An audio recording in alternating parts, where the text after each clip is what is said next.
Saya mau sampaikan untuk semua ya, pencalonan bupati, wakil wali kota di seluruh wilayah Papua itu harus orang asli Papua.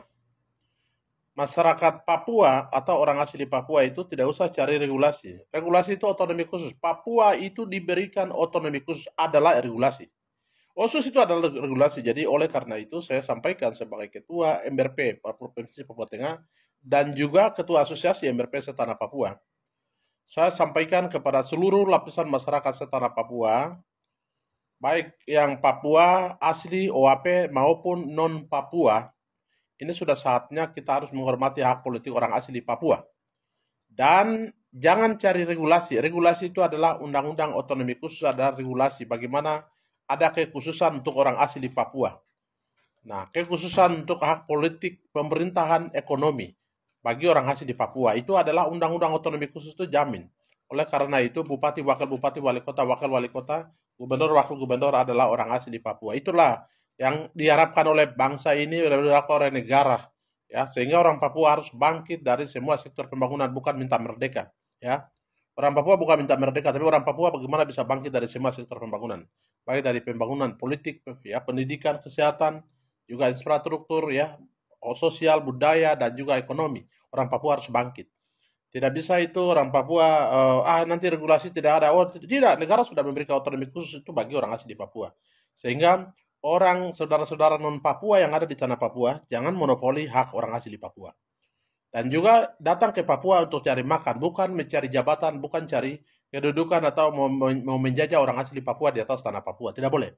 Saya harap supaya saudara-saudara saya non Papua harus menghormati hak politik, ya, hak ekonomi, hak pemerintahan orang asli Papua. Ya, kalau memang orang Papua diberikan kasih kita kesempatan, dia syukur, itu tidak ada masalah.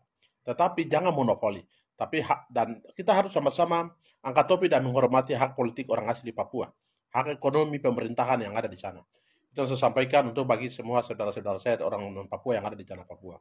Dan juga orang Papua itu akan sadar hal itu. Orang Papua kita sudah diberikan otonomi khusus. Bukan kita minta merdeka-merdeka, tapi kita diberikan otonomi khusus itu bagaimana kita harus bangkit dari semua sektor pembangunan. Oleh karena itu hak politik kita adalah milik orang Papua, bukan orang lain. Ya. Salah satunya adalah besok ini sudah 3 bulan ini sudah melaksanakan pesta demokrasi ya, pemilihan serentak untuk seluruh Indonesia dan juga termasuk Papua. Itu bupati, pemilihan gubernur, bupati, wakil gubernur, bupati dan juga gubernur, wakil gubernur, wali kota, wakil wali kota. Dan kami MRP Setanah Papua merekomendasikan seluruh calon bupati, wali kota, wakil wali kota, dan gubernur, wakil gubernur adalah orang asli Papua, ras Melanesia, untuk tanah Papua. Itu yang saya sampaikan. Saya sebagai ketua asosiasi, saya sampaikan ini untuk seluruh tanah Papua. Dan hal ini yang harus diperhatikan oleh semua pihak, baik dari penyelenggara KPU maupun juga partai politik secara nasional maupun daerah dan juga aparat penegak hukum ya, TNI, Polri yang ada di tanah Papua. Kita sama-sama mendorong hal ini sehingga orang Papua bisa menjadi tuan di atas tanah itu. Itu yang saya sampaikan. Terima kasih.